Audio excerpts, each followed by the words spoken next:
It is a waiting game and a guessing game. When will O.J. Simpson arrive here at High Desert State Prison? Conor McGregor held his own in the fight. He went toe-to-toe with one of the best, if not the best, pound-for-pound boxers of all time. A car crashed into this sign, smashing through heavy cement and metal, uprooting this massive concrete post, leaving tread marks about 20 yards into the park. Steve, all I can say is, wow, this is the worst we've seen. Take a look. RTC hopes you'll hop onto one of these bikes. The power is back on now, but since yesterday afternoon, the Sexton family had to run this generator day and night just to keep the lights on for the kids. This was all fun and games right here, but in a real hurricane, it can get up to 70 miles an hour. He pays with a bogus $100 bill just like this one. His victims have no idea they've been ripped off. Tom Scotto says he and O.J. Simpson talk almost every other day. He says Simpson is eager to get out and get on with his life. The juice could be free as early as next week. The countdown's on big time. The details of when O.J. Simpson will be released from prison and where he'll go to live are almost as closely guarded as state secrets. One thing that's no secret, Simpson's friend Tom Scotto says the former football star will be glad to get out. Of course, he's excited, especially this week. Simpson's lawyer, Malcolm Laverne, tells us Nevada Corrections placed his client in a more secluded part of Lovelock Prison since a panel granted him parole back in July. He's a people person, likes to talk, and he's only got one guard to talk to. So he's, going a little bit stir crazy. Simpson has spent the last 9 years behind bars for armed robbery. Scotto has invited Simpson to live with him in Naples, Florida. The first pictures will be of us going out to dinner. But Jeffrey Felix, a former corrections officer who guarded Simpson, thinks the juice could settle here in the Valley. People I know within the prison got back to me that that's his plan. He told them he wants to go to a retirement community and lay low. We're not going to hide. No matter where Simpson lands, the man Scotto calls a people person will not go into seclusion. He's going to do the same things he always did.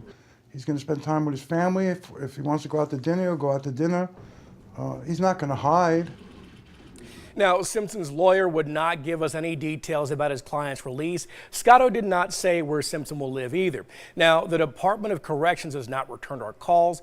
Wright is locked up right here at the Clark County Jail. His ex-girlfriend tells us he beat her so badly, she feared she's going to die. I was left for dead. Angela doesn't know how she's still alive. I'm in so much pain. It hurts so much. Angela only wants to give her first name. She tells us her ex-boyfriend beat her so viciously, he left her with a fractured skull. I thought I was going to die halfway through. She'd broken up with Tyree Wright earlier this month. Last Friday, the 13th, around 9 in the morning, she says Wright showed up at her door. Opened my door to a bouquet of flowers. Then Angela says Wright unleashed a savage attack. He came in and tackled me like a football player, beating her with a metal baton in a bloodthirsty rage. I begged and I prayed out loud. She tells us Wright showed no mercy.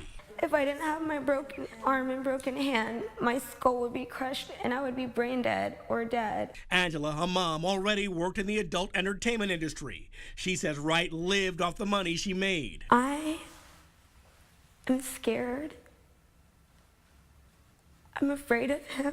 This is where my metal plates are. Her right forearm broken, now in a cast. Her left hand shattered. I can't even bathe myself or feed myself.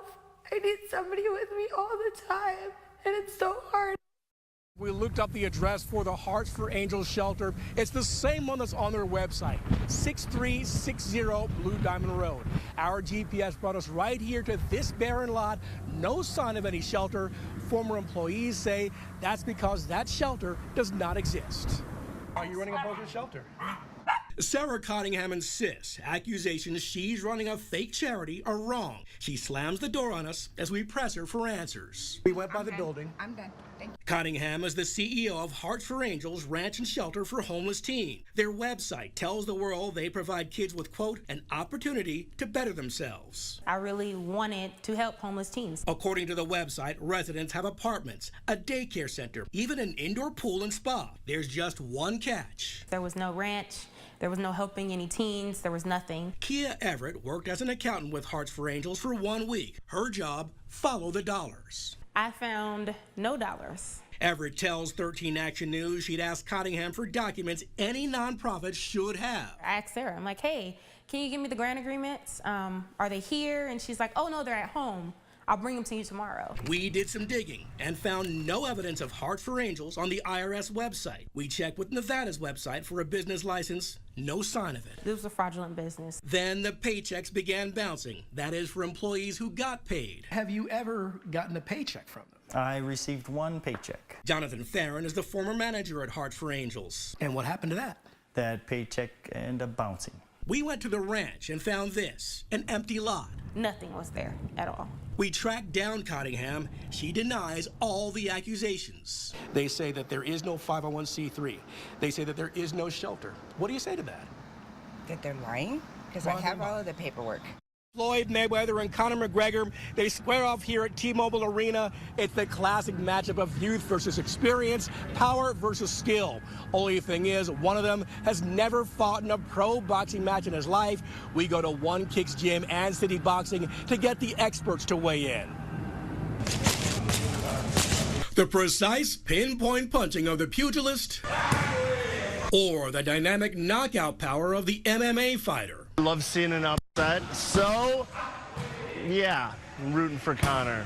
Stephan Bonnar is an MMA Hall of Famer. His allegiance is with notorious Conor McGregor. McGregor's in the prime of his life. Physically, he's the fastest, strongest he'll ever be. Absolutely Floyd Mayweather. Dewey Cooper is a former world champion kickboxer. His money is with Floyd Money Mayweather. 21 years untarnished, undamaged, unblemished champion, many weight classes. Mayweather is one of the best boxers of all time, never losing any of his 49 bouts. McGregor, one of the world's top mixed martial artists with 22 wins and 3 losses, all in the octagon. Put a boxer, an MMA guy in a boxing ring and make it straight boxing, you'll see those advantages go to the boxer. In the boxing ring, your only option is to use your hands. That takes out a lot of other factors. So if he comes out swinging, he's got a tough fight on his hands. Armin Van Dam owns City Boxing. He says if McGregor has any hope against a boxer who's seen it all,